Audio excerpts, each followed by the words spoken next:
Bismillahirrahmanirrahim. Asyhadu an la ilaha illallah wa asyhadu anna Muhammadan abduhu wa rasuluhu la nabiyya ba'dah. Rabbi sholli sadri wa yassir li amri wahlul 'uqdatam min lisani yafqahu qawli. Baik, menanggapi pertanyaan dan juga perkembangan di diskusi ini tadi dari Cak Slamet terkait dengan law enforcement, memang kita sama-sama sadari bahwa sepertinya memang dalam kurun 100 hari yang mendekati Februari nanti 2025, pemerintahan Pak Prabowo ini masih meraba-raba dalam pandangan saya untuk kemudian masih, kalau bahasa Jawanya itu ewuh pekewuh gitulah, sama Pak Jokowi sebagai pendahulunya. Jadi menurut saya ini yang harus kita trigger kepada pemerintah ini untuk tidak segan-segan, ya, untuk tidak segan-segan maju ke depan terus dan juga meninggalkan masa lalu yang memang kurang bagus dan tidak bagus. Kenapa? Karena dia memiliki semua yang dibutuhkan untuk melakukan upaya langkah ke depan. Tentara di bawah dia, kepolisian di bawah dia, semua perangkat negara, bahkan sampai anggaran pun di bawah dia. Maksud saya, dia sebagai kepala negara, Pak Prabowo ini beserta jajarannya juga harus mempunyai keberanian untuk membuktikan bahwa mereka lebih baik dibanding yang dahulu. Gitu. Jadi menurut saya ini yang sangat penting. Dan saya melihat yang tidak berubah adalah satu. Kita bicara keadilan, seharusnya keadilan itu didapat oleh masyarakat, oleh rakyat, oleh individu-individu di setiap jengkal negara Republik Indonesia ini tanpa kita minta. Tapi kalau kita bicara masih kita berjuang untuk menegakkan, kita berjuang untuk, menurut saya keadilan itu sudah otomatis didapat dan negara harus menyediakan keadilan itu. Sebagaimana yang terjadi di negara-negara maju. Mereka tidak dalam suatu pelayanan misalnya, mereka tidak peduli Anda konglomerat, Anda pejabat, Anda buruh, Anda warga negara asing pun, untuk mendapatkan pelayanan kesehatan, untuk mendapatkan hal yang memang menjadi hak dia, itu mereka akan memperlakukan dengan setara. Nah, maksud saya, selama itu belum kita dapat, selama kita harus meminta, tadi Pak Mauran dan Pak Abdullah Mahamudwa juga luar biasa tadi kan mengatakan bahwa kita harus berjuang untuk turun ke jalan, mencari keadilan, menuntut keadilan. Ini menurut saya hal yang berarti tidak diakomodir dengan baik keadilan itu. Dan pemerintah itu jauh panggang daripada api untuk hal yang proporsional terkait dengan keadilan. Karena keadilan itu adalah hak yang harus dipenuhi. Yang memenuhi adalah yang berkuasa, yaitu negara. Nah sekarang kalau kita tadi mau menuntut sesuatu yang nggak benar, PSN, PIK tadi kan, PIK 2, sudah jelas gitu loh. Bagaimana pelanggaran dalam proses administrasi untuk formulasi proyek itu sendiri. Itu kan sudah disampaikan oleh Mas Ahmad Kozzinuddin, kemudian sudah dia sampaikan. Bahkan yang lebih konyol, setahu saya kemarin, kalau saya nggak salah, ketika ada rapat bersama pemangku kebijakan di Banten dan juga penguasa di sana dengan rakyat yang saya dengar dari teman-teman FPI juga hadir, itu mereka mengatakan tidak memahami bagaimana proses dari PIK 2 ini dan tidak tahu kalau ini melanggar hukum. Ini kan konyol menurut saya. Bagaimana bisa seorang penguasa tidak lebih mengerti dibanding rakyatnya? Ini menurut saya hal yang menurut saya harus dibenahi dari pemerintahan Prabowo ini.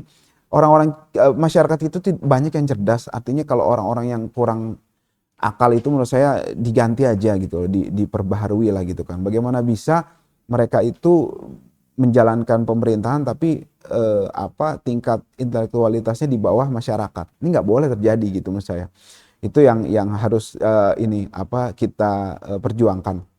Kemudian terkait dengan KM 50, sekali lagi kita sedang dan terus akan upayakan bahwa KM 50 ini harus kita usut tuntas dan juga saya memastikan bahwa langkah ke depannya untuk KM 50 ini the one and only adalah melalui pengadilan HAM sebagaimana diatur Undang-Undang 26 tahun 2000. Jadi saya sudah bersampaikan berkali-kali di beberapa acara kepada masyarakat juga kepada publik bahwa sudah jelas pengadilan dagelan itu tidak perlu kita bahas saya mempunyai bukti jelas gitu kan, bahwa memang pengadilan itu sebenarnya telah mengadili orang-orang yang salah, orang-orang yang memang besar kemungkinan mereka tidak ada di lokasi itu gitu, dan putusan itu sangat mudah untuk diruntuhkan karena mempunyai logika ada logical fallacy di situ dalam putusan itu yang memang cenderung kepada pembodohan.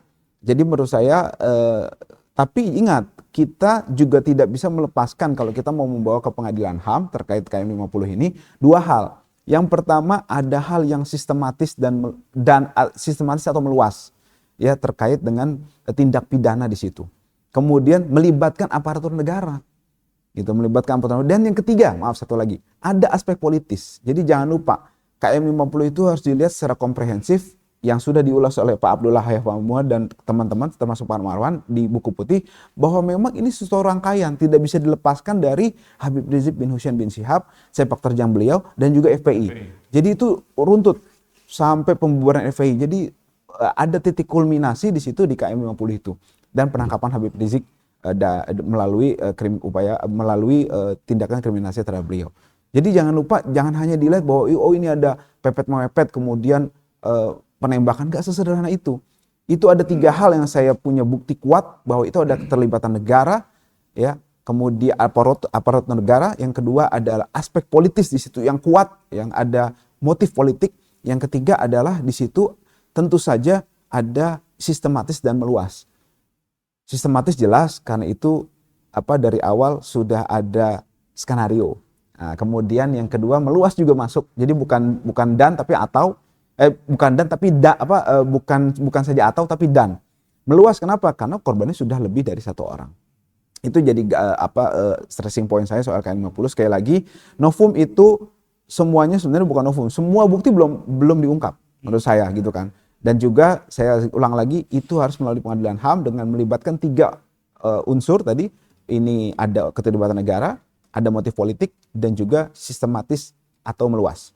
Nah, kemudian selanjutnya saya mau sampaikan bahwa tadi diulas beberapa kali oleh para pembicara yang luar biasa di sini tadi mengenai perkembangan politik. Ada perkelahian ya atau perceraian ya gitulah, atau ada konflik antara pihak Jokowi dan juga PDIP. Saya memandang bahwa kita harus cerdas dalam memandang hal ini untuk tujuan yang memang kita harus perjuangkan atas nama rakyat dan atas nama kemanusiaan tentu saja. Saya teringat cerita pada abad ke-8 sebelum Masehi, yaitu ada raja namanya Raja Odysseus. Dia itu raja dari daerah Ithaka. Ithaka itu sekarang daerah Yunani. Dia menyerang daerah namanya Troya. Troya itu sekarang daerah di Turki namanya daerah Thessaloniki. Nah, dia menyerang itu berbulan-bulan gak berhasil, Cak. Nah, kemudian dia pakai strategi yang cerdas. Oke, kita pergi dari sini, dari benteng ini. Anda silahkan hidup normal, kita kasih hadiah. Dia kasih kuda besar, patung kuda perunggu. Dia tinggalkan itu. Oke, setelah dia tinggalkan, kemudian orang-orang Troya itu ngelihat loh, ini sudah berhari-hari kok gak ada perang lagi. Malah ada kuda besar buat hadiah. Diambillah kuda itu dengan bangganya masuk ke dalam benteng mereka. Lalu pada malam hari ternyata di dalam kuda itu, perunggu itu berisi pasukan-pasukan terbaik dari Ithaka Yunani tadi disebut. Kemudian mereka keluar dan mereka buka benteng, pasukan Yunani masuk semua. Nah, itulah makanya ada istilah kuda Troya.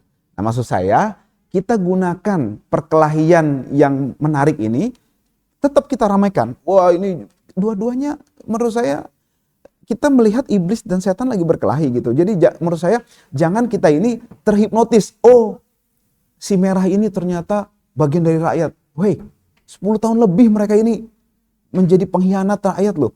Atas nama wong cilik. Terus kemudian hanya dalam beberapa hari kita terhipnotis. Bahkan ada sosok-sosok yang tokoh lah gitu yang memang identik dengan kelompok kanan dan masyarakat. Merapat ke mereka. Kemudian kita melihat mereka ada representasi rakyat. Menurut saya how full kita gitu loh. Kok kita mudah sekali untuk melupakan gitu. Itu PR menurut saya. Itulah kenapa penjajahan di Indonesia itu terus dari Portugis, Belanda, Jepang dan seterusnya sampai sekarang Cukong dan sebagainya itu menjajah karena memang kita gampang lupa. oh mereka berbuat baik nanti. Begitu juga yang PSN tadi juga sama, gampang lupa. Mereka mikir, PIK 2 maaf saya. Mereka mikir nanti, oh ada lapangan kerja, ini segala macam. Mereka nggak sadar bahwa mereka dijadikan, kalau kata Bung Karno itu kuli fund nation fund kuli aja, bangsa kuli. Gitu loh. Kita nggak akan berkembang kalau begitu. Dan memang ini tugas PR pemerintah, karena salah satu kewajiban pemerintah di pembukaan Undang-Undang 145 adalah mencerdaskan kehidupan bangsa. Supaya apa? Mereka nggak punya mental kuli kayak gini. Ya kita di sini, ya memang kita bisa menyadarkan semampu kita. Dari berbagai perspektif melalui media, YouTube, dan sebagainya. Itu kemampuan kita. Kalau kita mempunyai kekuasaan, lain lagi mungkin jangan begitu. Nah baik lagi tadi, maksud saya harus kita ini punya kesadaran, jangan sampai iblis sama setan berkelahi, kita memihak iblis atau setannya. Jangan. Biarkan mereka berkelahi, kita komporin terus gitu kan. Dengan rahmat Allah yang Maha Kuasa, kita dukung iblis dan setan berkelahi. Kemudian kita jadi kuda Troya tadi. Semua hal tadi, di Indonesia ini Cak, keadilan itu ditegakkan oleh opini yang meluas. Kita lihat kasus Vina, apalagi kemudian kasus Gama, Sambo segala macam. Ya, justice akan tegak ketika viral justice. Jadi kita itu Republik ini Republik viral justice. Anda mau keadilan, viralkan. Gitu. Jadi senjata kita itu bukan pistol, bukan. Jadi kalau ada apa-apa di perjalanan tuh Kak, maaf Cak, kita nggak perlu bawa pistol, bawa stick, bawa aja handphone. Ada apa-apa tinggal direkam, apalagi sama aparatur negara, enak itu.